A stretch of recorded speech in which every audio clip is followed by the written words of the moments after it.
Yes, once again, we have liftoff. I want to thank you for tuning in to this episode of the Big Truth Podcast.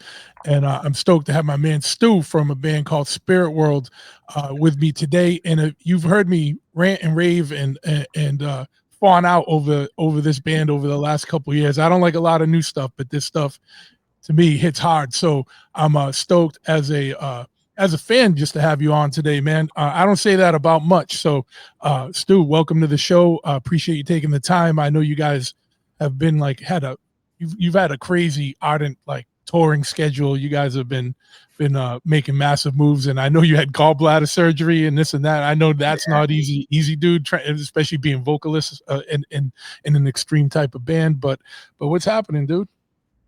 Yeah, thanks for the kind words. Thanks for having me.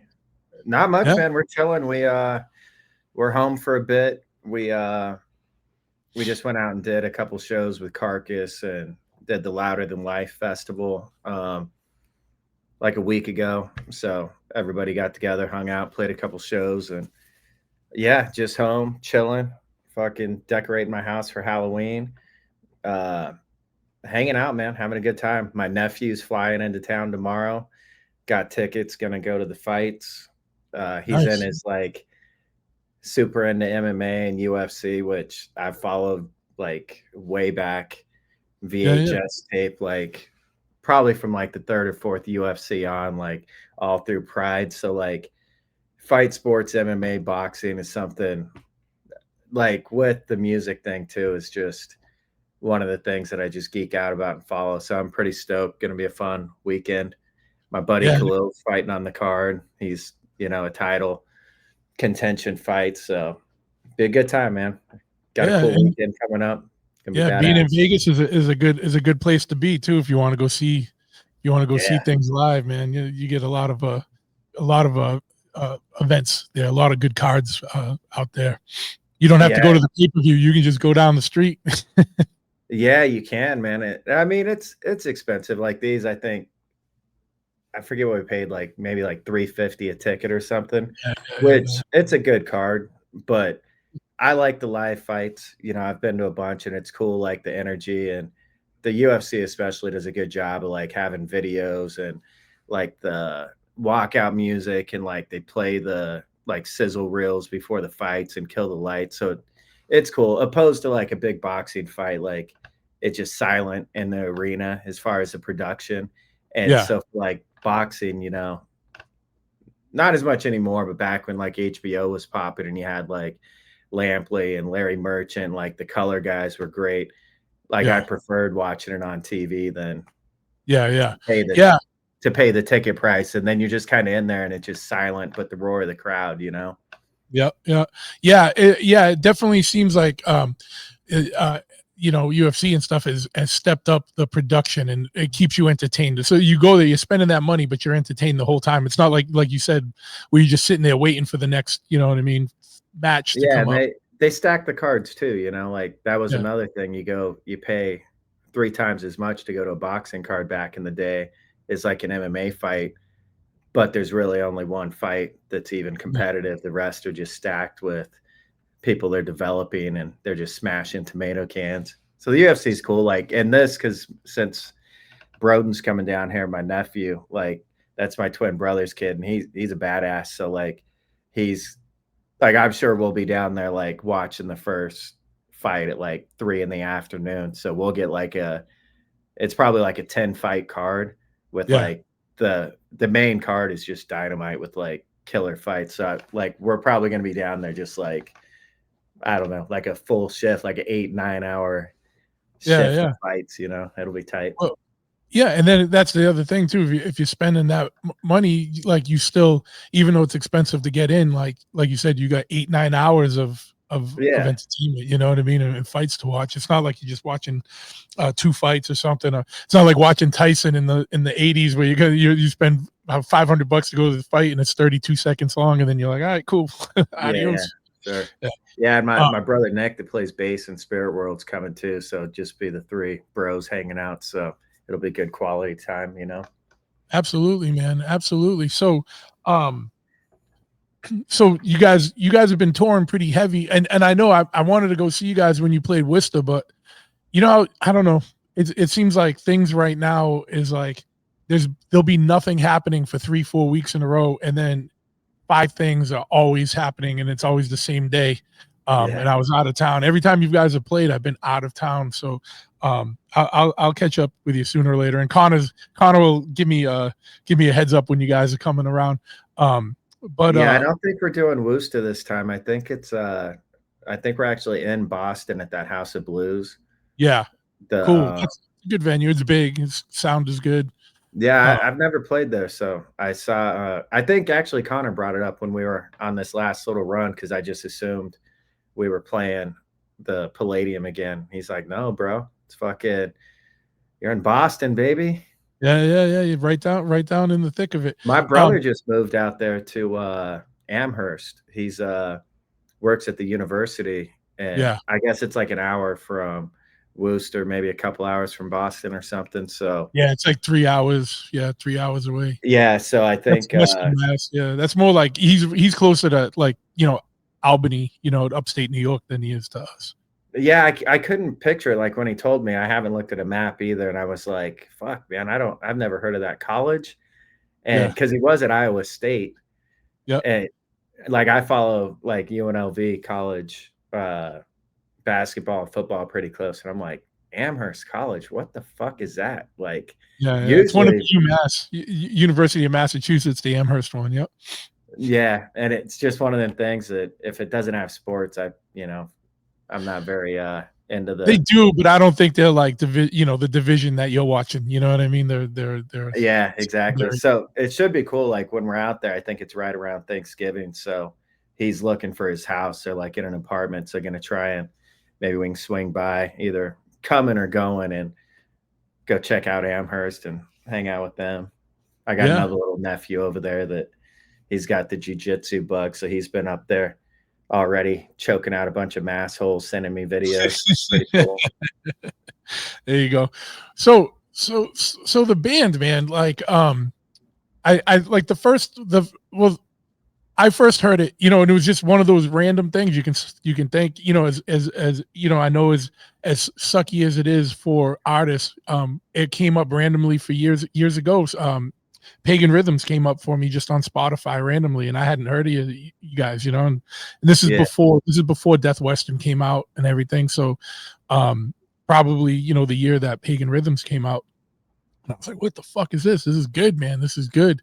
And then Death Western came out, and or the single, the Moonlit Torture single came out, and I was like, what the fuck?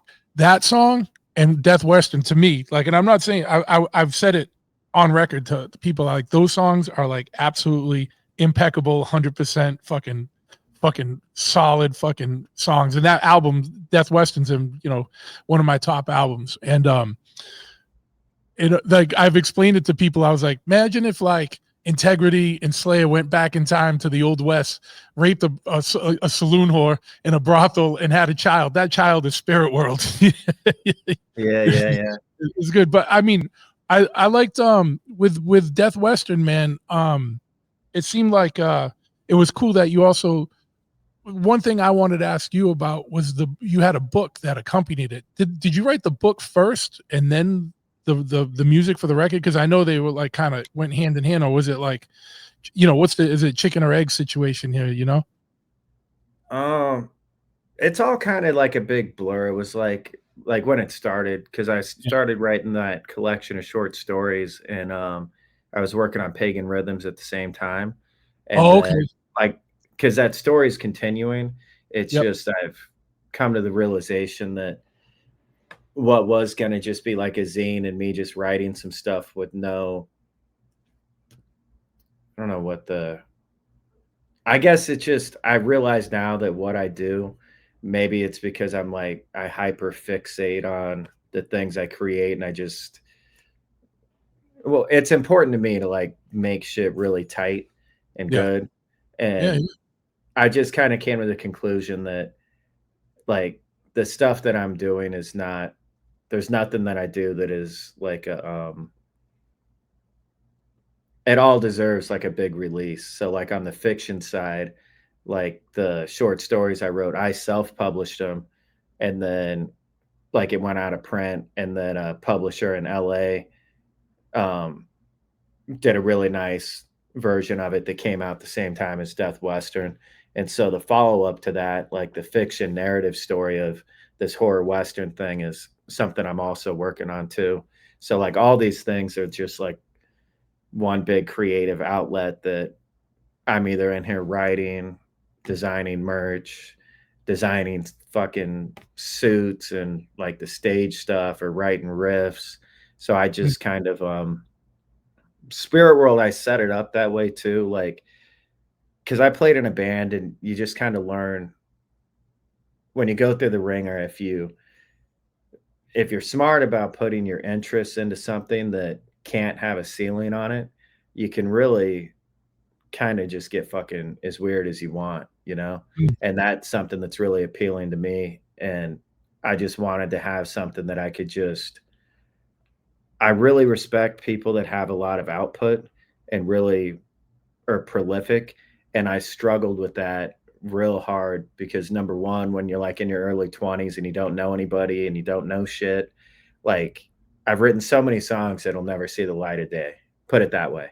And so I Yeah. kind of came to the conclusion like I want to set up a project where on one hand it's sort of a glorified solo project because I'm just sitting here like most of the time one of my cats hangs out with me and shit, but like it's just me. It's not like me and Matt or me and Nick or our drummer or anybody's hanging out. It's not like I spend a lot of time alone doing this, and so I wanted to have a project where I could channel that shit, and then when I look back in 10 years, have a body of work that actually reflects, you know, what I'm doing, you know, that can grow and change and like as things hit and things become more interesting to me, it's cool to be able to like focus on it. You know what I mean? Yeah. Yeah. No, and that's rad. So do you have so it sounds like so you started writing a collection of stories. Did like I guess like what I was asking too is like those stories and kind of informed what you were writing about music wise, but like when you were writing songs, did that also inform some of the stories? Like did they Yeah, go hand like it's that? all completely incestuous. Like there's characters that like I wrote some of the songs on Death Western, there's you know some things that came out of a lyric that are now in the follow up to the fiction stuff. It looks like it'll probably be a graphic novel, and Yeah. so when that stuff finally comes out, and then when I put out this other book I'm working on at some point in the next 5 years or so, like people will go back and be able to connect the dots if they look like ideas and things that it's hard to explain, but like it's all just one big concept thing. Yeah. At least this right now that's corralled. At some Yeah. point, I'll step out of that, and I have a ton of stuff I want to do that's outside of this realm that I'll Yep. probably still do under Spirit World. That'll be, you know, where songs could be, you know, a little more autobiographical and you know things that are not rooted in this horror western kind of concept.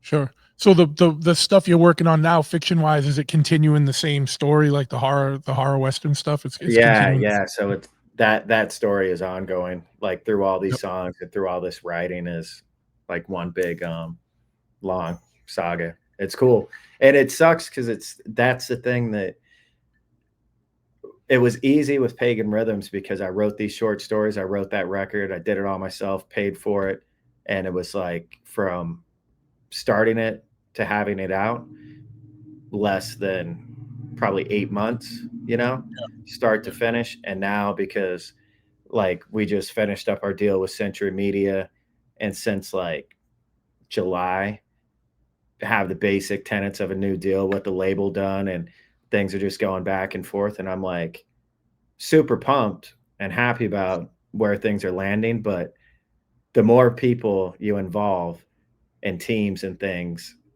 it Yeah. just and just like I said with the book, it's like the first one did so well, and now I'm like, I can't just put it out as like a zine or like put it out as an email blast. It's like this Yeah, you stuff stepped it needs to up and you gotta keep it you gotta keep yeah, and it needs to be archived, and if it's gonna like that first fiction novel when it comes out, like it's a blessing and a curse. Like my name's out there enough that like it's gotta be great, you know? And not only that, but the content's gotta be good, but then the actual delivery and the marketing and everything has to be good, but then that means that, you know, you're fucking curating and working on these projects that now it spans several years between things where for me, that's one of the balancing things that, you know, it's Yeah. all good problems to have, but it's Yeah. just Yeah. something where you know, is trying to be a creative and just like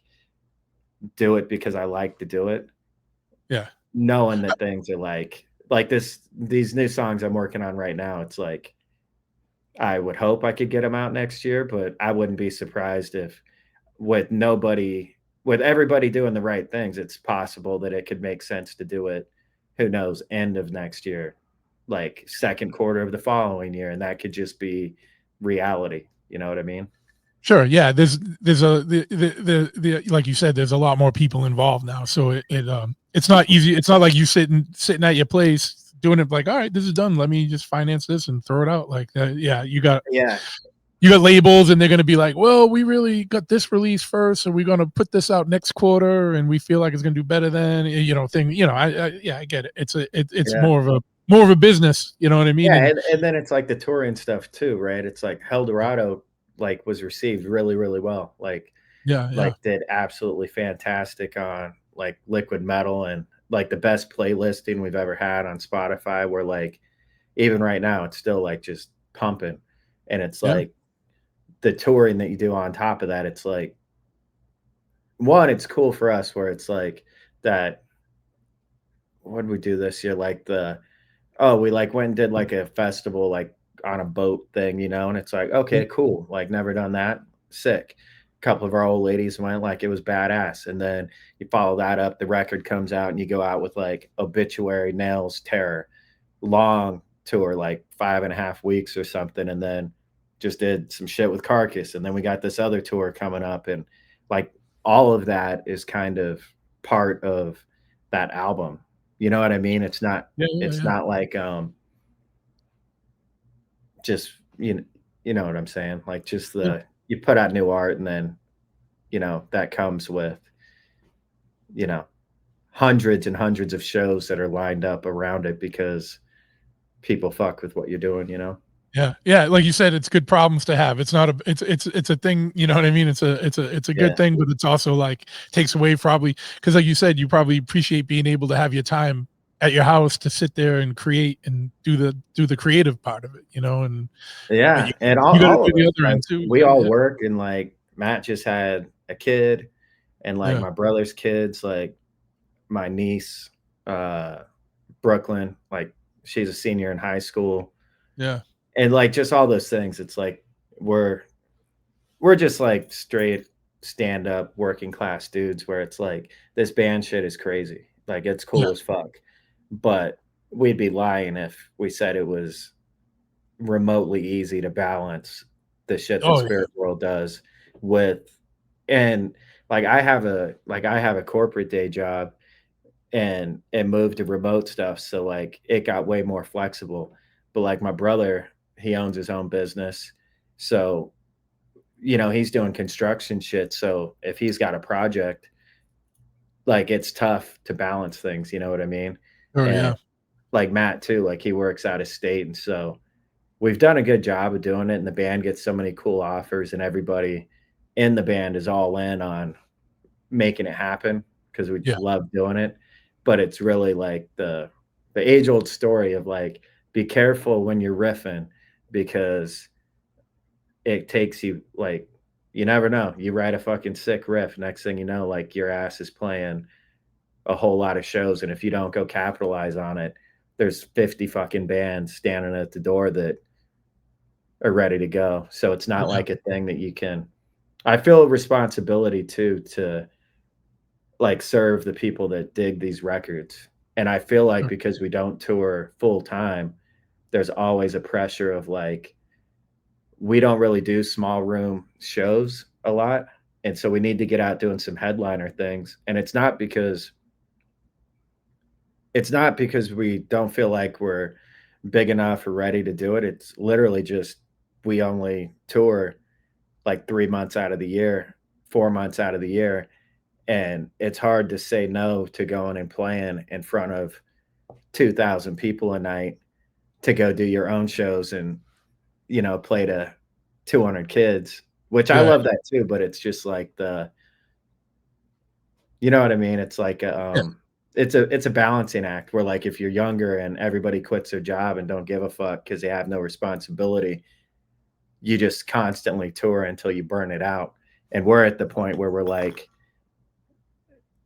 really trying to figure out how to like slot all the puzzle pieces of like, oh, my Yeah. bro's got this sick fucking job that he's going to be like, Connor's been helping him out. He's been in Colorado like tons this year doing all these like big Walmart projects and shit. And then we're squeezing in like all the band stuff, all the family stuff. It's crazy, man.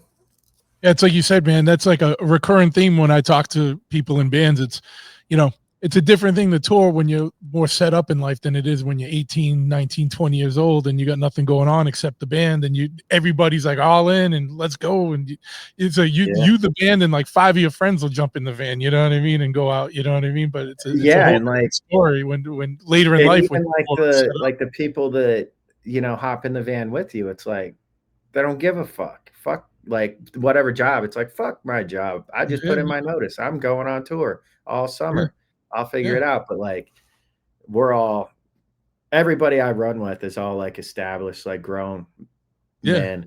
So it's a thing where it's like, you almost feel guilty a little bit where you're like, fuck, I know it says that it's 25 shows, but with the off days that the headliners have with their buses, and then, we'll have to leave Vegas and drive out to like our last tour. We left from Baltimore was the last show. Then we drive like 2.5 days to get home, I'm sorry, that was me. I thought I have my phone off. I don't know how they're getting through. And that's the first time that's happened. 150 episodes. That's the first time that's happened. All good. Did you hear that? You end up adding like to a tour, you add the number of shows you play and you're like, oh, it's only going to be like a month. And everybody's like, I think I can swing that. And then you add it up and it's like, actually, it's like fucking 6 weeks. 5.5 weeks. Yeah. And then everybody's looking at their shit like, fuck. Yeah. Yeah, no, I hear you, man. There's something I didn't realize. You designed the suits? These ones, like the artwork, my buddy Andy May, like did the drawings of the Flash. But like the coloring and like going back and forth on the concepts and the style of suits. And then once you have the artwork, then working with the tailors to get them made. Yeah. And like getting the measurements, going back and forth and like all of that kind of shit. Like, yeah, it's that right there is enough. Like doing 5 of them suits. If you're like trying to do a creative project, like that's enough. Yeah. Like headache to where you're like, okay, I accomplished something. But in my world of insanity, that's like the tiniest piece of this fucking machine. Well, at least you're in Vegas, where you probably got a tailor that's ready to roll and gets what you're going for. And we're lucky. Like as the band gets bigger too, like people are excited to work with us, and like I just know a lot of people too, that people I respect, that the street goes both ways, where what seems like a crazy idea, there's always somebody that's like, you get stoked off of somebody else getting stoked, you know what I mean? So it makes it easy in that regard. Yeah. I think too, like one thing I really like about your band, and this is, you didn't say it, but you said it without saying it, is that you guys can kind of tour with anybody in these genres of music. Like you're out with Testament, you're out with Terror, you're out with whoever, a Carcass. Like you can go out with like hardcore bands, you can go out with metal bands, you go out thrash bands, death metal bands, anything. What's it been like? And I know you guys are more established now, but like, so this is kind of just where I'm going with this. Is like, I remember one time one of my friends saw you guys upstate New York. He's like, bro, because I had told him about you guys, and he's like, yeah, I'm going to see him. He goes, bro, it was fucking crazy because it's a death metal show. And he goes, these guys come out in like sequin cowboy outfits and just fucking destroyed the place. Like, and Yeah. so like I know things, it's different times, and it's not like playing in like the mid '80s where people were a little more wild and whatever. But like, what's been the reception for you guys like through the years? And I know it's probably different now, but like when you first started playing, you coming out, dressed to the hilt, but like just fucking throwing down like fucking heavy shit. Like, were people like stoked, or like people like, what the fuck's going on? Yeah, it's both, man. Like you get in the States, it's a lot more received easier, quicker, I should say, Yeah, than like through Europe. But it's one of those things where heavy metal has such a history of people doing, costume theatrical things. So on one hand, people are like, okay, like they're not wearing masks, they're not a mask band, but there's some sort of thing. And yeah, if they're they not in have corpse paint. yeah, and if they have no idea about because I haven't gotten it to the point where I can fill up the room where we have like stage design and we have like I want to get it to the point like when you go see Amon Amarth, you're like Yeah, you're yeah, teleported into, some kind of Norse mythology and there's like this whole stage show. And I want to do like a horror western version. Like, I don't know if you saw like Alice Cooper and Rob Zombie when they did their tour, or like any number of bands that like really put a lot into the shit. yeah, no, I want to go Kiss style. But when you're yeah, doing that and you're a small band from day one, you don't have the luxury of like, there's only so much you can do when you're backlining and motherfuckers refuse to strike drums. So you've got like 3 drum kits on stage, everything's backlined, and you have like, we've played shows with these big metal bands where like I'm just straddling wedges. Like there's a mic stand and it's like you can't even move, so you can't even like move around on stage. So you're just standing there in a suit. And if yeah, somebody walks in to see a death metal band and they don't get it, like the riffs win them over. Like we have yeah, yeah, such a relentless like live show that we get that a lot where people are just like, I don't get whatever this is, but you yeah, guys fucking rip. yeah, And yeah, then like when Agnostic Front took us over to Europe, that was pretty early. That was before Death Western had even come out, right? So it was like an older skinhead hardcore crowd yeah, that yeah, just wanted to hate us. Like legit just wanted a reason to just be like, this band fucking sucks. And I'm sure some of those old skins don't like heavy shit anyways.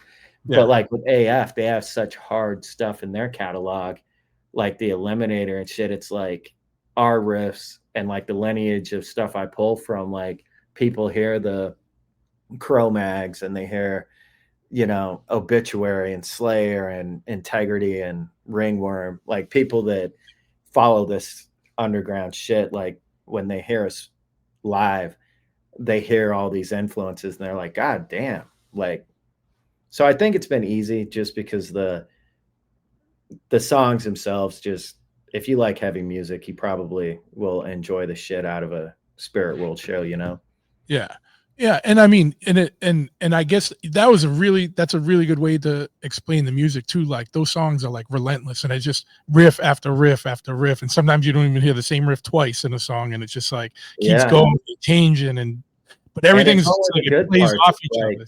like I came up and I still do. Like I just came up in the era where it's like my older brothers are listening to like thrash and like the first wave of death metal. And it's like those songs and the aggression and the rawness and like what they were doing, the speed was so mind blowing. But I was younger than all of them. So when I came up, I'm like, well, yeah, it's tight, but the motherfucker don't hit the groove. And then I'm listening to like Obituary, Pantera, Hatebreed, and like more of the stuff that like were hardcore infused, like the just that mid tempo crush. And so I just kind of combine all my favorite grooves from everything.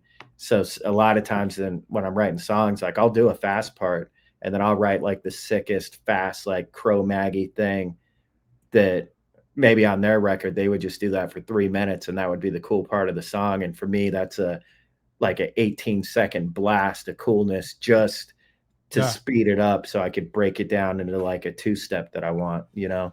And people absolutely. just feel that when we play live because nowadays too, like with everybody being down tuned, everybody is so fucking heavy and they all do the same kind of shit. Like just like everything, it's like we play with so many bands that do like they're down tuned, super heavy, and they chug, but it doesn't have a great riff, and they're doing like the scrapes and shit, and it's for like hard as that stuff gets, but they don't do the riffs that like when I hear a record and I hear like a great like Hanneman riff or like Gary Holt or somebody, like there's certain riffs like where it's the technicality and they're doing rolls and doing shit where it's like, damn, like where it's tasty, where it's Oh, got like yeah. a sick rhythm.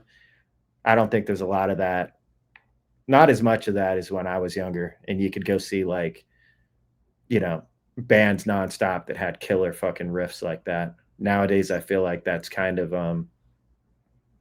as things change, it's just kind of, I think we stand out that way too. A lot of people hear like the throwback shit that we do. And to me, it's like some of that stuff I've just grown up with. So it doesn't seem like we're doing anything new. But I think to a lot of people, they haven't seen a lot of bands where, they focus on that type of riffing, Yeah, yeah, yeah, and then you got the stage presence, the costumes that really make it stand out. Like, you know what I mean? Yeah.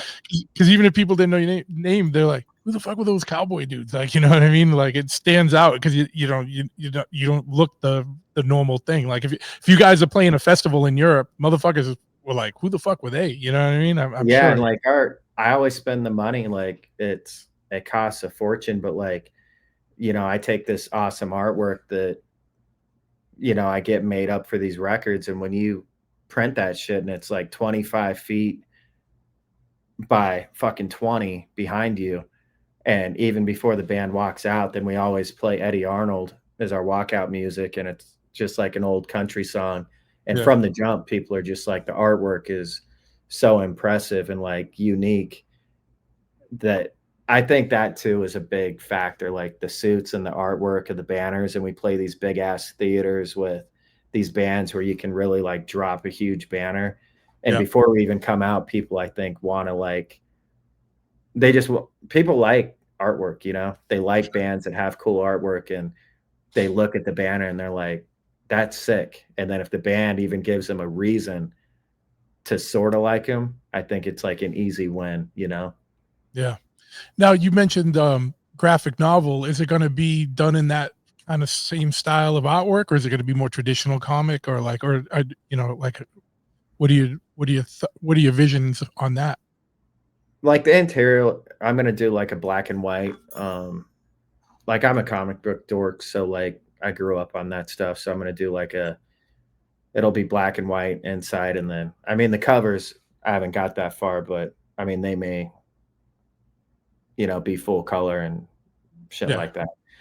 But yeah, it'll just be because I want to, eventually like I want to get this out and like do like some film stuff yep, with this world, but I think the story lends itself pretty well to like the graphic novel medium where it'll be cool to like kind of storyboard out some of these shots for a film and really have something where I can show people what this is, because it's yeah, hard with the records. You have these really sick covers, yep, and like with our music videos, we don't have enough of a budget for me to really be meticulous and like write it and make sure it's in line. So that stuff has kind of been handed off to some friends of mine and they sort of do their own take on things.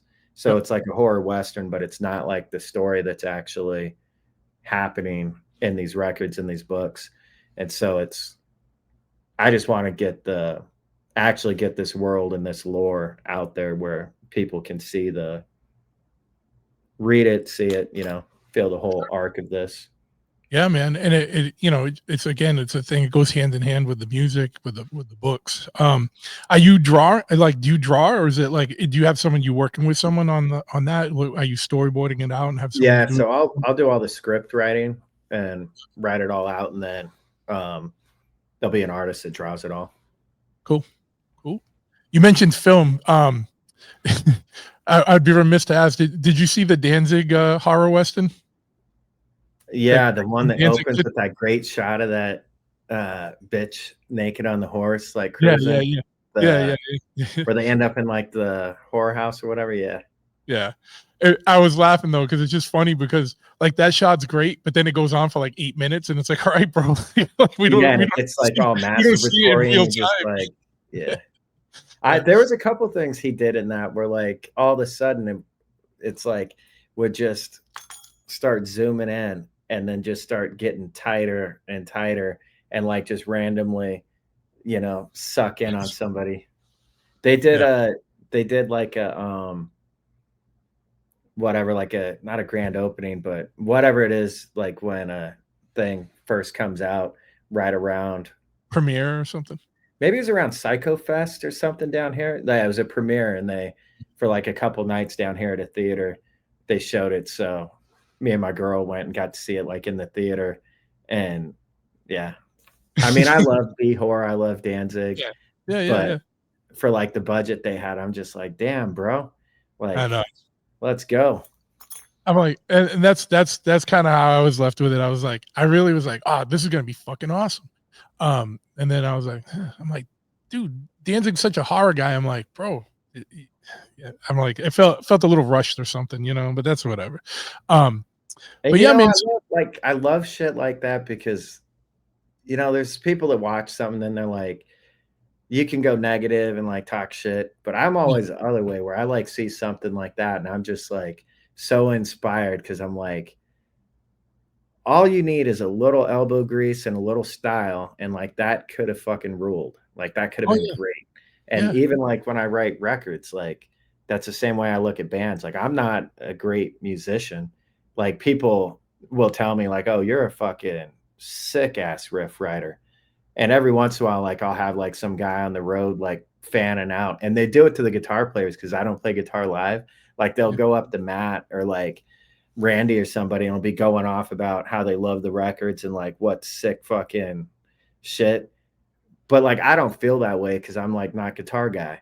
But by the same token, like I watch a film like that, or even Danzig's he had this comic book line in the 90s, Verotic, Yep. that like had all this shit where like doing like, I don't know, Jaguar God, and like Simon Bisley was doing the artwork, and like Death Dealer with these Frazetta covers, and like all this sick shit where like, I don't know, like between that guy's bands and everything he does, I'm just like, fuck, he's a Yeah. man, dude.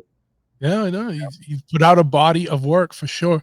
You mentioned being into comics, and yeah, I know you're into horror and stuff. Were you like a horror comic guy? Like because I was just, it made me think about. I remember a bunch I used to have like Faust and Death Rattle and stuff like that, and Gore Oh Street. yeah, dude, Remember any of fucking those? Faust was the shit. Like that was, I was a little younger, but like Me that was too. But I remember like I shouldn't have even had those things. yeah, like Act of the Damned was so fucking ahead of its time and crazy. Like my brother Nick had all those, and like yeah, like I love that. I really dug like there was some of the Rebel Studio stuff like Gunfighters in Hell, and like a lot of indie stuff around that time period is really what made a huge impact on me, like Poison Elves that Drew Hayes did. And he was like kind of a psychobilly like punk dude that self-released his own book. And it was kind of like the original pressings were like kind of like the old Savage Sword of Conan, where they're like magazine size, Yep. not like your typical monthly issues. And then he got picked up by like Sirius and like it got bigger, but he like died really early, and they're actually, I think they're on the second one, but they're collecting everything that he did now. Like, I don't know who it is. It's the same company, Sirius, Sirius, I think it is the comic book publisher, but putting together these like crazy fucking hardcover editions of like an omnibus of like all the Poison Elves, I Lucifer stuff. That's, anyways, I'm just rambling because I want to buy one of those, but I'm like, fuck, I already bought them all when they came out, and fucking like, I'm not spending $300 for Yeah. stuff I already have, Yeah. Do you still have all your stuff, or did you lose it or get rid of it, or down the along A lot the of way? the comic stuff I gave to my brother, and he's like got it on his shelf at his house. But So it's you the have same way access I to it. feel with records where I've collected this shit my whole life, but there was a big time period where I didn't have any place to put it. I'm touring in Folsom. I'm broke, going, like all these things where it's like, I wish I had all the records, Yeah. but unfortunately, like so many of like my core LPs and 7 inches, like give them to people. And I never really sold shit off like that, like as a collection, but it was always like giving it to some kid where it's like, here, bro, take all these old fucking Revelation records and all this sick shit, all this victory shit that I had through the years. And now I'm like, you dumb motherfucker. Could have just kept it and packed it around in boxes Yeah. for No, 20 but years. you did the right thing, man. Because like we all had the people that were older than us that like put us on. You know what I mean? I remember being a kid and this kid Steve Mercer, who I haven't seen probably in 30 years, but I remember him giving me like the Negative Approach 7 inch and like the 7 second Yeah. Skin, Brains and Guts, and I was like, damn, like you gotta pass it on to the next kid. Keep the torch going. Same thing with merch, like being around so long, like I've gone through my closet and just like purged all of Yeah, my band merch that maybe it shrunk up a little bit or whatever, you yeah. just fucking purge. And like, I've thought about that too. I'm like, damn, I had some Oh yeah. hitters. I wish I had all that cotton. You know what I mean? Like, I know. Who would have thought too, man, that sometimes these old shirts are worth more than records, man. Like, dude, like I people don't like understand pay that. money. Like, Yeah. I've seen some things like people have like just linked me shit. And sometimes it's bands I like, I mean, that Humanity is a Devil shirt you got on is sick. Yeah, But yeah. like people like send me shit where I'm like, dude, I can't handle this. Like this shit was on Victory mail order shit. Yeah. Like wasn't even limited. It was just printed over and over and over. Yeah. And some motherfuckers paying $300 for some busted down fucking like Strife hoodie. Like Yeah, yeah. get Wild. Yeah. I know my my friend Chris I don't know if you know Chris Casale, but he's kind of I feel like he's partly responsible for all that because he was doing years ago he was doing I forgot the name of the company, but he was so into it.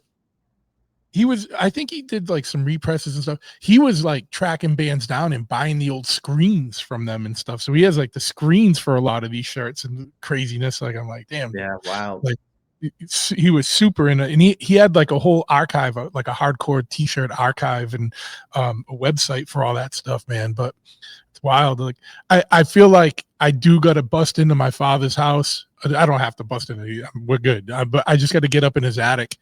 I know I have a bag of old like mid to late 80s, like like the like original like Warzone shirts and shit like that Yeah, that I yeah. could probably like pay my mortgage for a couple of months. Yeah, Oh, dude, my older brothers had all the sick, like, Biohazard, fucking Slayer, Sepultura, like, yeah, all yeah, the shit that would've been popping, like, late '80s, early '90s, punk, hardcore, metal, death metal, thrash. Like, yeah. we've had all that shit through the years, and I'm like, "Man, if any of us knew, we coulda just kept all of our merch shit, somebody coulda bought a house," you know? Yeah, yeah. Yeah, especially if back then you just bought 2 and put 1 away. And Oh my god, like the roll toy 1. collecting shit, Like Yeah, yeah. any collecting, I've never been able to do it because anything I've bought, I just use, wear, You wanna use, breathe, yeah, whatever. But yeah, man, same shit where it's like all the GI Joes and the yeah. Transformers and all that crazy shit. It's like, well, if you would have kept it in the package, man, you could have bought yourself a car. I had, Ray Capo on the show, and he was breaking down, like, their little fucking deal that they had, like, when they would be like, "Yo, trade us, old GI Joe stuff, and we'll send you, like, rare records, like a rare Revelation record." And he's like, "Bro, we just wanted all that shit, and like we didn't have money for it, so we're like, we can make a couple of records on gold vinyl and fucking, like it was like such a Ponzi scheme, bro. It was like you were Yeah. getting like these action figures that were worth like hundreds of bucks, and you like were spending $2 on a 7 inch and sending it to some kid. But you know, no, those 7 inches are worth a ton of money now too. So if you held on to that, even back then they were worth money, but Yeah, it's I like trade Ted. with collecting, it's all in the eye of, the value is all subjective, Yeah, yeah. I trade test presses too, like Spirit World stuff and Yeah. like but usually I do it with like like my close circle of friends, and it's always like first edition books, and like it's kind of like their favorite, whatever the most impactful favorite fucking book they have. And so I've got this collection through the years of shit like that my homies have sent me where they like write a note, and it's like it's cool, man. Oh, so there's like a personalized note in it as well. Yeah, like it's a personal gift. Like here's my favorite book, like in whatever like personal thing, and then and I do it too, you know, like sending shit out, but it's like the test presses, it's you know, it's like the label will fucking the plant will do like 30. Yeah. And Century Media, I don't know why, like they never printed merch for Spirit World. They didn't give a shit about test presses. So I'm like, give me all of them. And then Yeah. I'd sell some on our web store and then trade some other ones, and you know, like the collecting part of it. But they literally cost like $1, $2. But Yeah. the rarity and being able to, for my homies that collect, and I'm lucky that so many people fuck with my band, that like the collecting of all of our variants is so crazy. Like I gave up, and I have the easiest time getting it because I get frustrated because I may have to like figure out what colors have happened, but I don't have to like go buy it. I Yeah. just Yeah. have to like say, send me a Yes. couple Yeah. of these. And Yeah. Yeah. even that, like on this last record, I just like I tapped out. There was a couple like different versions in Europe and shit where people are hitting me up and they're like, dude, where's this fucking whatever color? I'm like, What? I gave Yeah. up. I'm not collecting my own band anymore. Like Yeah. it's too Yeah. much. I Too when much. I Yeah. was collecting it early, I didn't realize how many copies of my own shit I'm gonna have. And I just like I don't listen to Spirit World. I just make the stuff. Like I can't Yeah. Yeah. listen to stuff anymore. Of So it course. really is just like, you know, a couple of each one, and I have like fucking 60 copies of fucking these first couple albums. I'm like, this is ridiculous. Yeah. Yeah. Yeah. What so it's probably, I probably, I'm not gonna assume, but I'm sure it's probably through your older brothers and stuff. Like how did you even find yourself, like and when did you get into like first start getting into like heavy music and stuff? Like what was the trajectory that led you from being a kid to Spirit World? I didn't really get a ramp up because like my parents, they had I have a twin brother, but they had 6 boys, right? And Damn. so me and my Yeah. twin were like not an accident, but like my parents like had their like I mean, I don't know, maybe like 19 started having kids, and then they had their 4 kids by the time they were like, I don't know, 28 or whatever, and then waited like another 10 years or whatever, and then had us. So like Oh, all of my oldest brother was like, I mean, I don't know, like by the time I was like 6 or 7, he was like in his mid 20s, you know, like yeah. 20 years older. And so like at the house, because everybody in my family grew up, like my mom grew up on a ranch, all my cousins and shit, like just just hillbilly kids, you know? So it's like a lot of rodeo. So it's either country music, like old shit, like old honky tonk and outlaw stuff. And I mean, my mom like um, George Strait and like Randy Travis and Dwight Yoakam. So I mean, there was definitely like stuff that was like on the radio, played in the Mm, house, but most of it was like kind of curated and DJ'd by either like because my mom and my dad like they love Merle Haggard and George Jones or Johnny Horton and Johnny Cash, but they don't listen to, I mean, I don't know even what would have been going on in the 80s and 90s, but like whatever like pop country was, like they didn't fuck with that. So it'd be yeah. like you're listening to their favorite tapes. And then when that wasn't on, if one of the kids had it, I mean, it was like Slayer, Metallica, Motley Crue, fucking Social Distortion, Misfits. So like as I'm in the house and doing things and start to realize that I like music, naturally those are the things that are being repped and like jammed the hardest. And so I kind of I think like White Zombie, Slayer, uh Metallica for sure were things that like really stood out to me that I just like copped a tape, and the shit was just so hard, so cool. Like something about it I just loved, you know? And Yeah. then on the punk side, um, I guess 7 Seconds, The Crew. I mean, that's a hardcore band, but to me, like I didn't understand what hardcore was until like probably 10 years after I started listening to like punk music, just because I never saw, like, never ran into anybody until I was like, you know, probably getting into high school.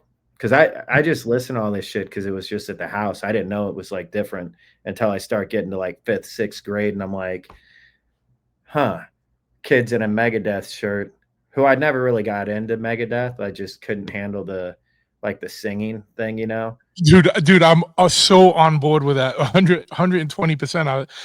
Everyone I know loves Megadeth, and I'm like, same. I was like, I never liked the vocals. I couldn't do Yeah, it. and I've learned to never say never, like, Yeah. as I've come up in art, because Yeah, there's yeah. definitely things that I wasn't ready for at the time that then I love it. 100%. Yeah. And I'm still waiting for my Megadeth era. But, Yeah. like, Yeah. 5th It may grade come, me yeah. and, like, current state Stu, I'm still, Yeah. like, it is what it is. But, like, Yeah. then that's when I started noticing it was more um, like a lot of grunge and, like, new metal shit started popping when I was, you know, getting into high school, and, like, I remember, like, somebody had seen Korn, you know, like, on that first record, and, I mean, it's good shit, you know what I mean? Like, I like Korn, but, like, the whole thing of, like, new metal and the rappy metal shit, I wasn't into. I was really into, like, punk bands and shit, and I wanna say it was, like, I definitely saw Sick of It All in, like, '96 or '97, and I had not heard them, I don't think. I'm pretty sure not, and I remember thinking, like, the energy and whatever would have been on that set list at that time where it was, like, you know, Scratch the Surface, Built to Gotcha, sir. Last they were touring off of, but then also they're playing, you know, all that old shit like that. I seen them, like, 3 times in the span of, like, 10 months. It was like a Warped Tour set, and I was like, "Wow, that band is incredible." Went and got, like, maybe it was Built to Last had come out or something, because I remember getting that record, and then, like, I was living in Idaho at the time, and there was only a handful of punks, and there was a kid that was like, "Oh, yeah, Sick of It All is fucking great," and gave me maybe Just Look Around or something. So then the next time I seen him, I'd heard, like, I had 2 albums that I was aware of, and they Yeah. did this tour where it was like, I think it was the Misfits with, Michael Graves singing. They were doing some kind of 20-year anniversary thing, and I drove up to Boise, and I mean, I kind of forget all this shit because 'cause I'm old, but, like, Yeah. I'm pretty sure Sick of It All played, and then I seen him at, like, another club show in that same time period, and each show was, like, the first 2 were not, like, a Sick of It All crowd, you know what I mean? It was just, Yeah, like, they yeah. were there, and just their intensity and, like, Pete and Lou going the fuck off, I was just like, God, they smoke every band, that literally every single band I've seen live up to this point, I've never seen anybody, like, hammer a stage with that much, like, style and shit, and then I seen them the 3rd time, and it was, like, a hardcore crowd, and it was just, like, it was them and H2O, and everybody singing along, stage dives, whatever, and it was, like, peak. I didn't know it at the time, but that was, like, for me, peak hardcore band with the songs, with the kids at the right time where it's popping, Yeah. and I didn't know how rare that was then to, like, be in a room and see, like, the explosion of, like, each song swelling until, like, when the show's done, you're just like, "Holy shit," Yeah, like, yeah. everybody has had this release, and it's just like, the stage is just you can't tell, everyone's singing, but like that, it was probably, like, Sick of It All, um trying to think, like, my older brother went and saw a bunch of shit, so it was like, he saw, like, Biohazard and, like, maybe they were playing with like Slayer or some shit.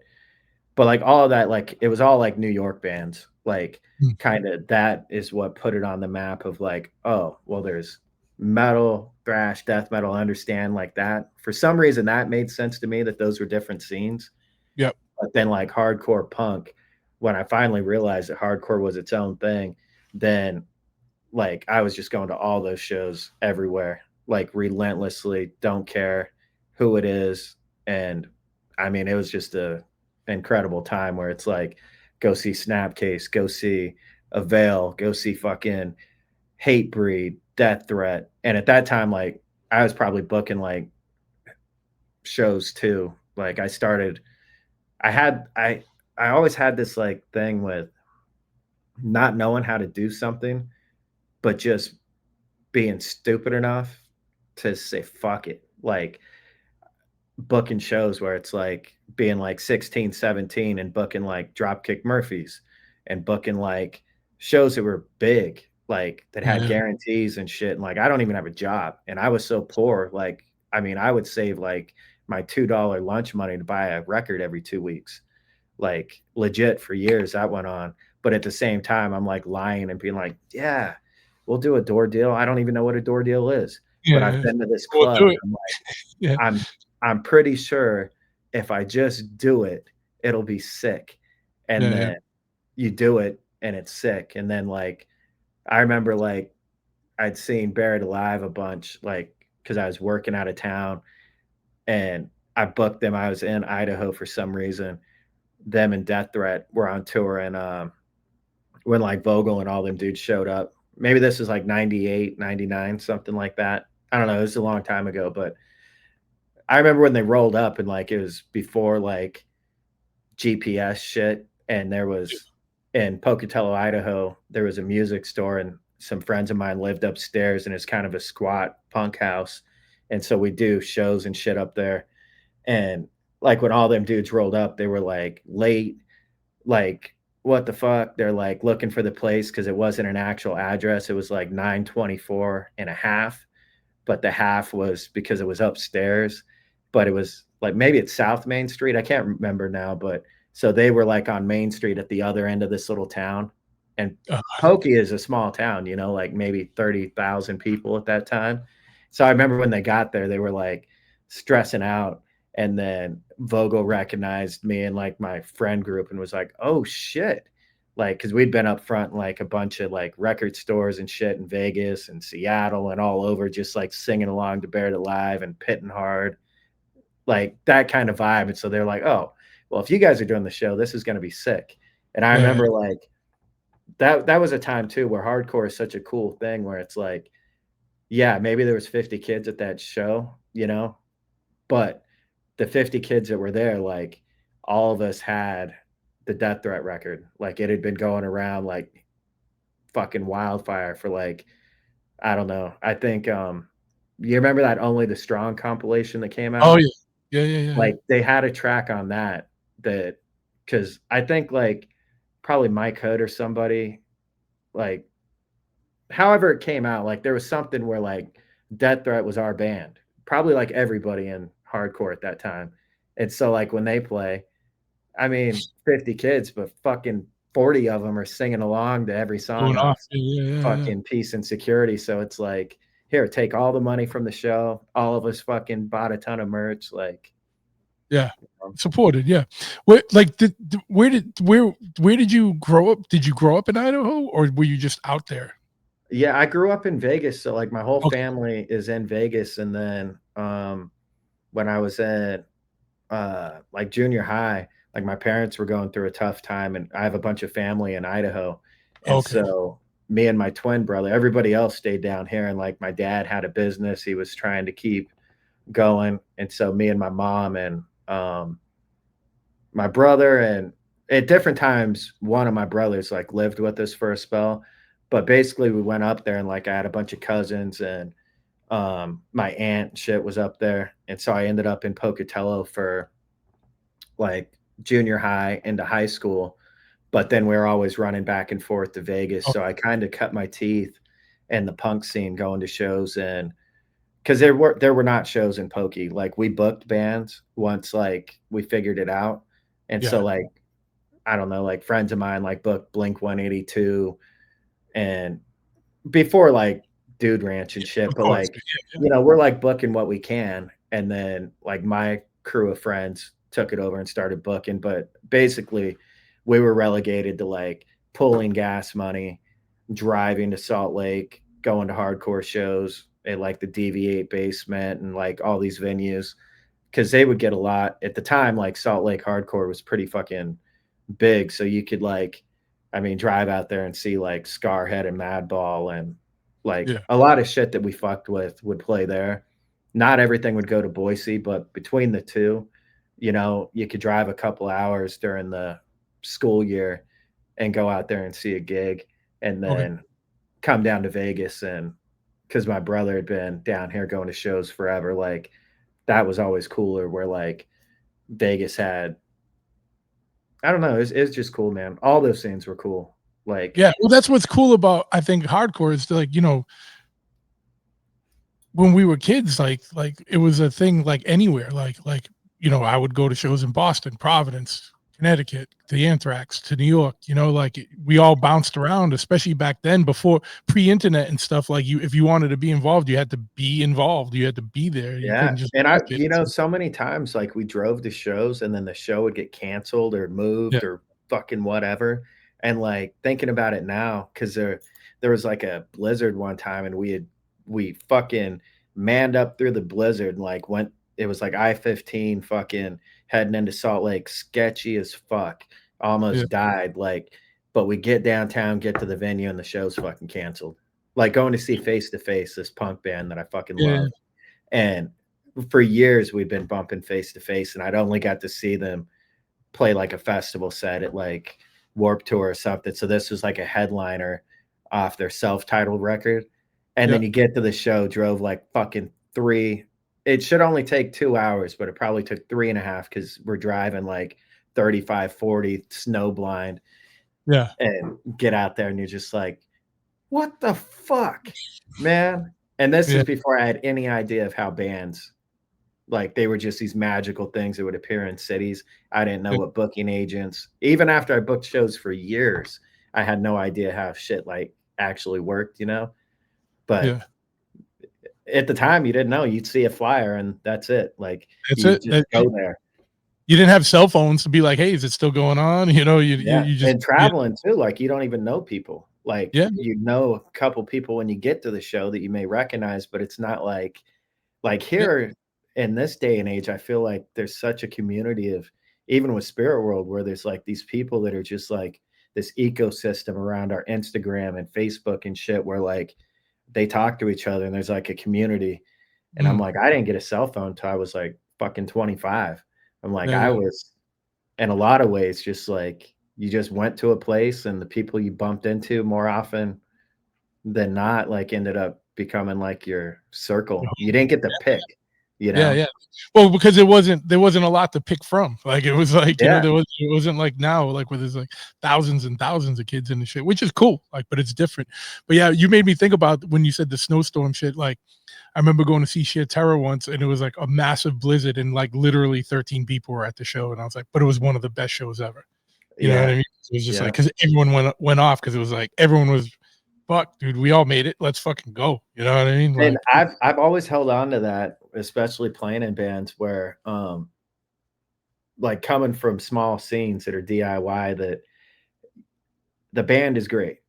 Everybody, like the band is killer. It's no reflection on them, but it's a Tuesday night. You book a show, no one comes. And it's like the local bands and maybe 10 people, and you're embarrassed as fuck. But you could just tell there were bands that could show up and they would look and see that the 10 kids that put on the show that love your fucking band, it's important to them that you're there. And then they play the show like they would with 100 kids and they don't give a fuck. Maybe in the van afterwards, I'm sure there's some grumbling, but in that moment in front of the kids, it's yeah, on. And like I always took away from that when I started booking shows, and you start dealing with people that are like more worried about the money aspect and just cunty about stuff.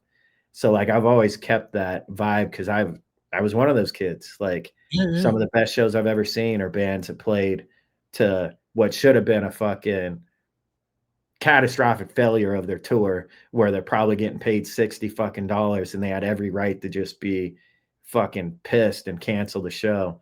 And like those are some of the shows I remember fondly where I'm just like looking back, I'm like, not only was that band the shit, but they were the shit when there was nothing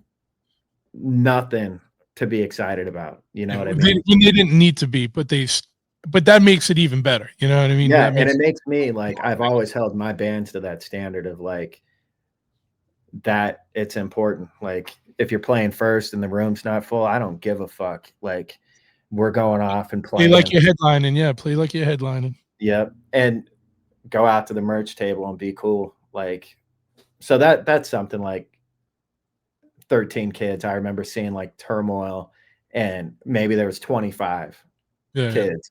But like the process of was so fucking hard and good that like it was a year before they came and I finally got to see them and like that's one of the bands where I'm like, I mean, 20 kids, they could have been like, fuck it, we'll play 5 songs, stand here, hit the road. And we were like, they ended up playing like the same song like 3 times because kids were just going off so hard, Yeah, fucking yeah, raging. And they're just like, yeah. well, we don't know anymore, but fucking whatever. Here you go. Yeah, yeah, yeah, yeah. Here's 6 head bag for the 3rd time, fucking while kids are like, you know, having fucking on shoulders doing like whatever you call chicken fights, fucking in Yeah, the yeah. pit. Just stupidity. But like, I don't I Yeah, think that's what fun. separates the punk and the hardcore thing is when you book shows and you play in bands and you go through that kind of stuff, there's such an appreciation for I don't know, just the kids that show up that need it, you know what I mean? Absolutely. Because yeah, especially back then, no one was there because they were well-adjusted members of society. You know what I mean? Like everyone was in that room because some kids, everyone went through some shit, right? Because it wasn't cool back then. It wasn't, it was like you had to seek it out. Like you found your way there for a reason. Um, Yeah, it's crazy like that. I feel like it's like that in Vegas with the new stuff, and it's hard for me to connect because 'cause I'm like, I also am not comfortable being like a fucking 40-year-old dude. Like, I'm not gonna go and hang out and be tight with 20-year-olds, yeah, yeah, 15-year-olds. Like, yeah. I came up in that scene where that shit was very fucking sketch, and No, looking back, I'm like, all you fucking scumbags that were like even 25, 30, just like creeping on like that shit grossed me out then, like yeah, yeah, yeah, yeah. grosses me out now. And so like I can't really connect to the scene in that way anymore to truly be a part of it. But like the Vegas scene is wild, man. There's motherfuckers from the east side, chicks dressing up like fucking clowns, goths, like wild. Not the shows aren't wild, they're actually more civil than like it was in my day, you know, like the violent aspect of it. Maybe Mm, aggressive, like unhinged is tamed down, but the actual freakiness of it, of like people letting their freak flag out and being like, you know, that one-off weirdo punk kid. It yeah, reminds me of like being in Idaho where like a kid was not just a punk rocker because they liked the music, they were a fucking freak. yeah, And yeah. with that, like they took a lot of shit, you know, like it wasn't the easiest thing to like in a town full of Mormons and I fucking was just kind of gonna say jock redneck assholes. I'm sure it was hard for us in Boston and stuff, but I'm sure it was even harder in like fucking Idaho, man, because Yeah, it like was people fucking don't like that shit. Like even if you try to fit in, people don't like you know fuck with you. And so like yeah, all my friends that were like kind of you know whatever like on the borderline of like being gay, like standing up for chicks, like what like that kind of weird shit. Like yeah. flying those flags back then when I was in school was like it wasn't the easy thing to do. Like it No, took a no. bit of like I don't know, courage or like a bit of like moxie to even like be that kind of a Yeah, punk. So I see that same spirit here where I'm like that kind of freaky thing is like I fuck with that. And I'm glad that my band too, like I see it when we play because we or like more, we have some theatrical elements and whatever vibe we put off. Like when we play shows, you know, we'll have like long hairs, a straight edge kid. We'll Yeah. have some fucking like freaky looking goth that looks like a total witch right next to some fucking chick all done up like a 50s cowgirl. And so Yeah. we're starting to like this cult following we have is it kind of looks like that. Like it's a small Yeah. BFW hall punk show, but it's like it's not like this is a $40 ticket that I don't know. Those shows don't, they're usually not, the freaks don't go out as much. So I'm happy to be a band that like That they come out for. the freaks come out to because, you know, Yeah. like I get it. What I liked about back in the day too is that, you know, there were shows like, you know, down the road, like hardcore shows just became hardcore shows. But the early days when I first started going to shows, they were a lot more mixed bill. So it'd be like a metal band, a punk band, a hardcore band. And, Yeah. you know, the crowd was all of that, you know, and so, you know, it was more, it was very interesting. One thing, you know, just as you know, going to shows in Idaho and Boise, did you ever get to see Septic Death? Because I know they were a Boise band and that they never No, I didn't like, there was a little wasn't too really big. anybody like, it was more Salt Lake bands that were kind of like clear and like some bands that like were touring nationally and shit. But there wasn't really anybody that I saw from,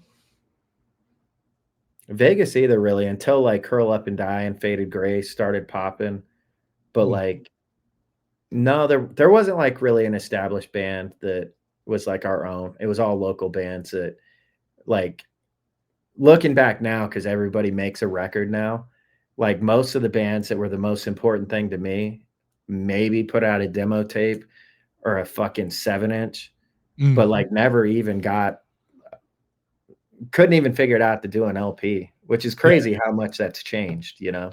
Oh, yeah, yeah. How did you go about, starting Spirit World? Because I know, like, you know, like I told you, I discovered you, like, just heard pagan rhythms. Um, and then I did some, you know, I was, like, looking you guys up, and then I heard the old stuff on the demo, which was, you know, markedly different. Like, how did you like, you know, what was the impetus? Like, what made you start Spirit World? And then, you know, I'd be remiss to ask, like, what happened in between, like, the demo and pagan rhythms? Because, you know, Yeah. the It's ball dropped, like, and it got fucking, you know, it got massive, you know, like, and I'm not saying yeah, the other stuff isn't good, it just changed, like, it just got like, you yeah, know, I was like, it's so, like, I was in a I had a band called Folsom that we played in, and so it's like a hardcore band, and, like, yeah, we did way more than we ever set out to do.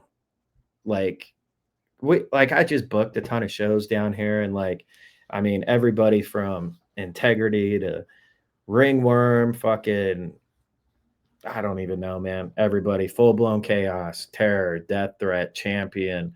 So like I'm booking all these shows, we're playing all these shows, we're going on tour. And then we started kind of like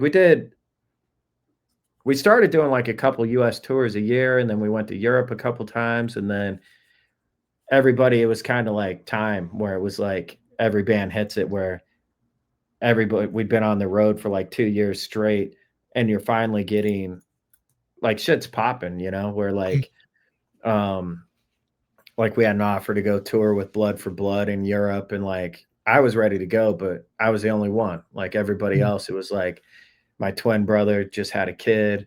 My brother Nick that plays in Spirit World was in Folsom too, but he had 3 kids by then and he had already stopped touring because he's like, I gotta work. Like I can't fucking and we didn't make any money at those, like, period. It was make enough to get to the next town. That's it. yeah, yeah, But, like, you know, I'm touring with, like, friends of mine that, like, play in Mongrel now and, like, still around doing cool bands. But, like, all of us were broke and just doing it because we loved it. And so, like, that hung up, and then I had a period of, you know, just, like, no band, no nothing, like, got my career, got all my shit, like, handled. But that itch of, like, I was writing all the Folsom stuff, um, too, but I just, like I guess that void of creativity and art, and I was burnt out on being involved in a scene as far as, like, where it revolves around my energy or output, and not just like the scene of like I'm booking shows at my spot and like you remove me from that, and then there's a responsibility of like you kind of let the scene die a little bit. But there's also when you're in a band, like your friends' bands need shows, and so like you're trading shows, and you're just like it's a lot. And so when Mm, I decided I was going to play some music, Matt had moved to Vegas, and we wrote that demo and cut that. I think we did like 7 or 8 songs, went and recorded them, and like they trickled out. We did a demo, then a couple songs, but we played a couple shows, and like the response was crazy, and like tons of kids singing along. And I love those demo songs. Like I really fucked with it and wanted to do like a full length, but I was like, what am I doing? Like, if I do this and it's like a bar band, like that demo stuff was like really rowdy, kind of like wild shit. And I'm like, my friends are all wild. Everybody's fucking 30. Like, you know what I mean? At the age where like partying is no longer fucking a joke. And the people that I'm running with are crazy. And the yeah, ones that haven't like fucking lost their mind or got locked up. It's just one of those things where I was like, I want to do a band, but I know I need to get my shit together. And like I had some personal stuff going on. I was like, I'm done fucking drinking. I've never been sober. I'm done with all this shit. The whole partying thing, I'm like, I do not want to be in a band where like it's like that, where it's like nightlife fucking craziness. And that's where that band started, picked up right where Folsom left off, which was always like a crazy fucking insane thing, you know? yeah. Fun and had its time, but so like the reason why everything shifted is I sat down and I was like gonna do I wanted to do a full length and do that band, but I was like, I'm gonna get sober. Like, period. Had some personal shit going on. I was just like, it's like for whatever reason, I don't moderate things well. Like my girl's always like, "You're so extreme." Even now when like I'm laid back as fuck, but just like I just do things like it's 11 or it's fucking I'm either in or I'm out. And so I sat down and I just realized I took like a kind of a soul search and inventory of like what I'm doing, who I'm doing it with, what it adds to my life, and like kind of set some goals, you know? Like I feel like Mm, I was just kind of like not happy, not miserable, but just like kind of it's hard to explain, but I just needed something. And so as I'm like getting sober and I'm like, man, I'm going bowling a couple nights a week, but like, yeah, we fucking rip. Like we all bowl, throw fucking rocks. But am I really going because I like bowling? Or am I going because it's like walk in and get like a double and a beer a couple nights a week during the mhm. work week? And like all those kind of things where I'm like realizing the monkey on my back, like these kind of tendencies that you pick up, just like I don't want to be that. And so I realized like all of my social life shit, everybody revolves around like it's a little toxic. You know what I mean? Like when you start getting to that point, and I'm like, huh, well, I'm not going to shows because that triggers me. Like for fucking the last decade, everyone I kick it with, like you show up, sit in the parking lot, everybody's getting fucking lit, you're at the bar, whatever. Don't want to go bowling.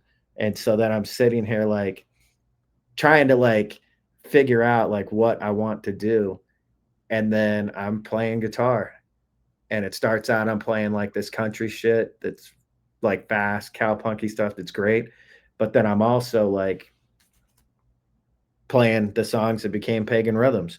And as I'm doing those, I'm like, man, fuck, I love playing fucking metal. Like Mm, this shit rips. And I knew it ripped. That was the thing. I'm like, I didn't have demos. I didn't know how to record anything. But like, I remember telling my brother, I'm like, dude, I'm making a fucking Spirit World metal record and it fucking rips, bro.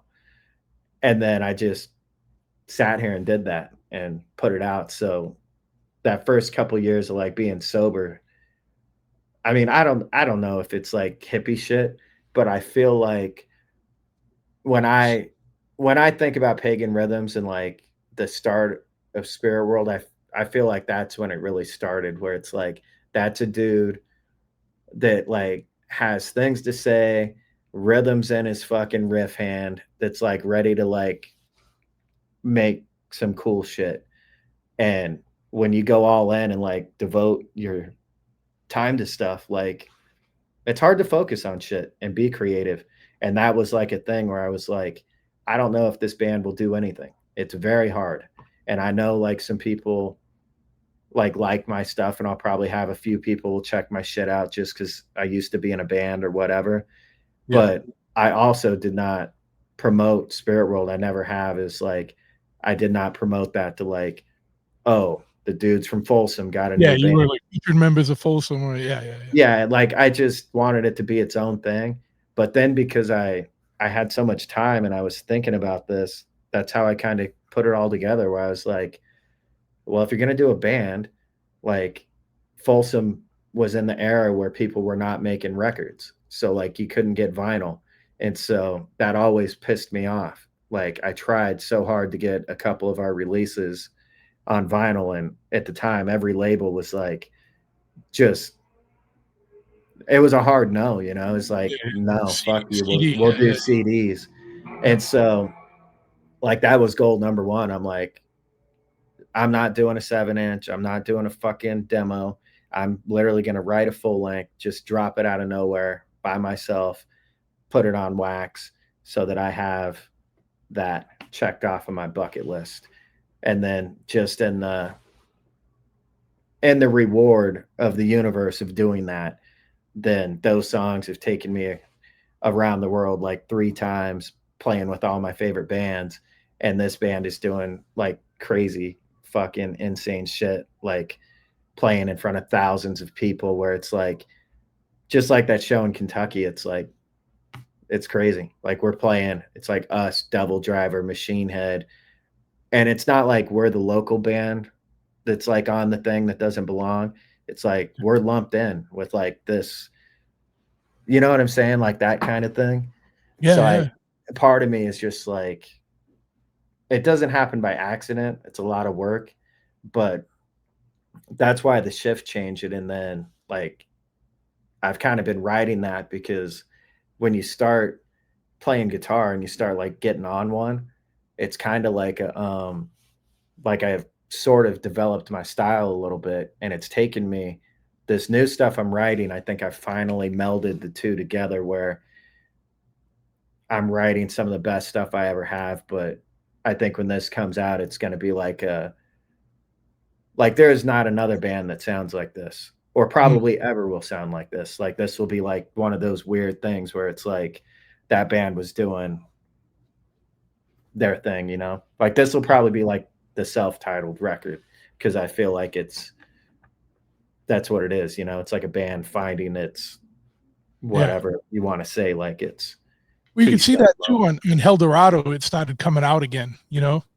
Yeah, So and that like I remember talking to the label and like people were saying shit because they're like, I wanted ideally I want to be able to do whatever I want and bounce yeah, between concept albums and like country records and whatever. But you also, like I mentioned, when you start dealing with like if I give somebody my word that I'm going to do something, like I also am not the type of person like I've swallowed my own craziness enough to not be an egomaniac and be like, what is the best thing for everybody? There's a way to do things where you don't, you know, cut off your fucking arm for no reason. You know what I mean? yeah, Like I could have crammed in after Death Western something that would have alienated Century Media, all these new metal fans that we have, and then probably would have sucked for our booking agent too, because it might have made it very difficult for us to do things. So sure. then with Eldorado, I was like writing this record, and I'm like, well, actually, this shit's pretty tight, and I got it kind of flowing together. Like, I think there's a way in which I can do because originally I didn't think you could mix the two because I like punk, I like country, I like metal. I'm like, I don't know. I fucking hate when people mix shit that shouldn't be mixed, Mm, unless yeah, they do it well. So if yeah, you do something and it works, it's cool. But yeah, I'm yeah, also like I'm not like I'm pretty honest with myself. I've written a lot of shit that doesn't work, and then it never even gets out to like my close confidants because I'm like, this shit sucks. Like, yeah, don't worry about this. Like, you yeah. know. Yeah, you know when to shelve something that you don't. Yeah, Yeah, and it's just like some people can't do that, they just feel like it's yeah, and maybe it's true, like maybe it's good, but I just feel like it's so we're in such a unique, cool position to even do this and like do it at the level we're doing it. It's like I take that very seriously. Like I'm not gonna shit on what I got going on. You know what I mean? Just for the sake of being artsy because I yeah, can, you know? yeah, absolutely, man. Well, cool. So what's coming up? I know you're working on the new record. You got a graphic novel. Like anything else? Any big tours coming up? Or you guys still taking some more time off? Yeah, a lot of stuff coming up. We leave November 3rd and do Okay. like a 5-week tour with Avatar and Alien Weaponry, which I'm fucking pumped for that because that's like Avatar is a big fucking band that like most of my peeps aren't familiar with them, but that's a band that like is fucking popping and they are on like the end of the spectrum of like metal that is very theatrical. They still have like heavy shit, but I mean they're like poppy in a way that's it's interesting to me. But like I don't think they take bands out like us very often, and I don't really know how this happened, but I'm very thankful to like we're playing 1 of 3. The rooms are pretty big, but I just feel like it's gonna be a thing where it's like that crowd has probably never seen a band like us, Yeah. like sonically or visually.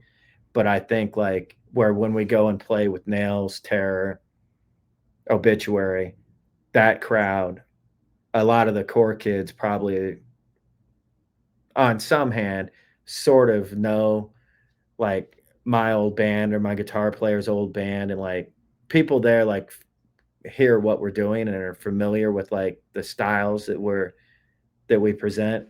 And I think Yeah. it's a great opportunity to go play kind of like a festival, when you play to like more of a crowd that like they're not going to see your shirt and like realize like, oh, humanity's a devil, vocal test. Like it's not that crowd. It's the crowd that like when we go into those integrity worship moments of our set, which that Clevo sound that like I am obsessed with, they probably have never even heard a band fucking do it. And so Mm, I think it's gonna allow us to really fucking I think it's gonna be cool as fuck. Like the yeah. shows might not be wild with like the people that come out to see us, I'm sure it'll get loose, but it'll probably be a lot of people like just like soaking in this craziness bobbing their head. But I just feel like having the opportunity to have a band like that put us on and take us where we can play to people that have never heard us or really any of the bands that we're kind of simpatico with. Yeah. I Yeah. think that's how you really start. Like I just think it's the best thing you can do for a band. And like you mentioned it where like it's not that we're allowed to play with all these different bands. That is a thing, but part of it is we're not afraid to do it. And Yeah. when you put yourself out there and you're willing to go play in front of anybody, then you quickly realize that people love cool bands. And just because they're a death metal dude or a fucking straight edge dude, like you can win them over if your band's tight live.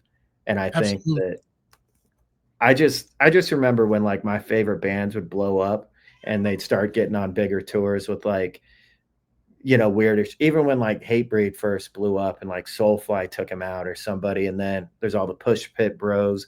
And so on one hand, you're like, I wish this was like a hardcore show. But then you see what that does for the bands where it's like Hatebreed is a shit. Like those records should be in every Longhairs collection. You know what I mean?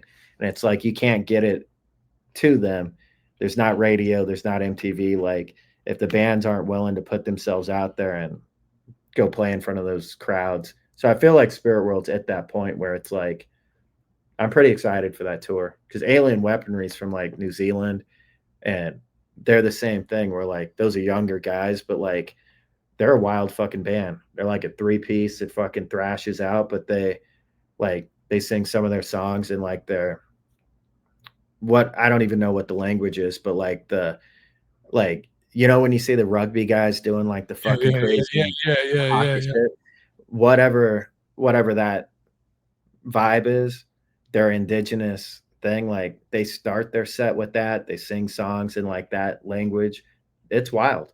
So Yeah. like it's a pretty diverse, weird bill, which Yeah. is cool because bands don't have to take out like, you know, I'm sure it's sort of a risk for like taking a band like us, but it's cool. And we're gonna have it's one of those things where it's a challenge. Like you got to defeat the barricade, you got to defeat the energy that's not there because the show is just happening. You're the first band to play, and then Yeah. you got to defeat the people looking at our giant banner and our suits that are like, what in God's name is happening? And so Yeah. like there's all these like challenges with that kind of a tour. But I think the payoff is like if you can do it and come out on the other side, your band is better for it because it's like if you can play to 10 people on the floor and then you can play shows like that, you basically can do just about fucking anything, You're cooking Yeah. at that point. And like you said, you win a crowd that would have never been exposed to you over, and you get that many new people that are like checking it, and then Yeah. they find you, and then they're gonna go down a rabbit hole, and maybe like you're an ambassador. You're an ambassador. You know what I mean? And Yeah. And I'm proud to they're gonna like if I branch could out. gateway drug it, like I had a friend ask me because like Dwid did a feature on a song for us, and like somebody asked me something, and it was along the lines of like, because like satellite radio plays us a lot, and like we get lumped in with like metal, Yeah, like popular shit. It's still underground to an extent, but I was just like, I like all of my older brothers were metalheads. Like we started there a long time ago, but like that's how we got into it. If it wasn't for like Pantera and fucking Danzig taking out fucking, like bands, whoever I saw Sick of It All open for, like if you don't find it, you don't find it. And I would be happy for somebody like to get into Spirit World and maybe the Slayer nods or whatever, loop them in. But if they go fucking pick up Integrity Records, like I'm happy to be that guy. You know what I mean? yeah. Well, fuck yeah, man. I know I've had you here for a while. Anything else before we wrap up? This has been a great talk, dude. Where can No, people man. find you? Like, I don't know. I ain't got nothing. We're just like, I'm just busy doing what we do. And I'm Yeah, stoked that people are around to check out live music. Like every day I feel like I see another like doomsday shit about art and AI and all this shit. And mm, I'm just like, I hear you on the internet. Don't get on it too much, but it's like, go out in the world because the shows are fucking great. And they've been great since COVID lockdowns like stopped. Like yeah, I feel like underground shit is bigger than it ever has been. And live music, and I can tell you like my band, like shit is fucking popping and it's yeah. great. Like make art, go out, be a human being. Fucking the world is not all that bad. Like there's a lot of fucking badass shit happening. 100%, man. If you just stay on the internet, you think the world is way different than it really is. If you just go out and participate, it's a lot better than like you said, the doom and gloom. That's you pretty much when you're online, you're just doom scrolling. You know what I mean? Because when Yeah, and you're in it's the world, like everything's still good, man. Everything is still good. You know what I mean? it is. And like the last thing I want to do is just shout out like Roman Candle, Chasm, Thousand Ways to Die, uh the dudes in Delta Bombers, their singer started like if you're into rockabilly, he's I think they're on hiatus, but he's touring as CM Wolf, fucking killing it. Like there's a lot of awesome fucking music coming out of Las Vegas. Like stoked. You know what I mean? It's like Of Sulfur, if you're into like deathcore stuff, is great. Molotov Solution put out another record. Like, I'm very proud of my city and this underground, and I'm very stoked that so many bands are like, it's very hard to be from here and get out and like do things nationally. You know what I mean? So I'm very pumped that like Chasm's doing the For the Children gig at the fucking Belasco in December. Like, that's cool. Like, that's a hardcore band from here of like real deal dudes that I love, that like their band sounds like fucking Crowbar. And so getting handpicked to go play one of the big boy hardcore fests, like that shit's tight, you know? And like my band does so much crazy stuff. I'm like, I feel like people assume that we don't like notice what's going on, but like us, the stuff we do in some ways is easier than like a VFW hall band from our scene, that like my friends in Black Path that book all the chorus shows, like a band that comes out of that to like get recognition from like the big dogs of the core. Like, it's almost harder for them in some strange way. I don't know why that is, but you know, so I just want to shout out the local dudes and ladies that are fucking out there grinding, because I'm proud of them and I think it's sick as fuck. Absolutely, man. If someone wanted to check out what's shout out the website or any of the socials so people could go listen to you. We suck. Like, we got an Instagram that nobody barely does, at Spirit World Prophet, and we don't have a website, just we got a merch store. Basically, just come to a show. Like, we make tunes. We're like fucking real rockers. Like, I don't know how to do the if you're looking for community and like cute TikToks, we ain't gonna do it for you. We only bring the left and the fucking headbangs, you know. 100%, man. Well, thank you for coming on. I'm going to shut this off, but I'm not hanging up, so just hold up 1 second. Cool.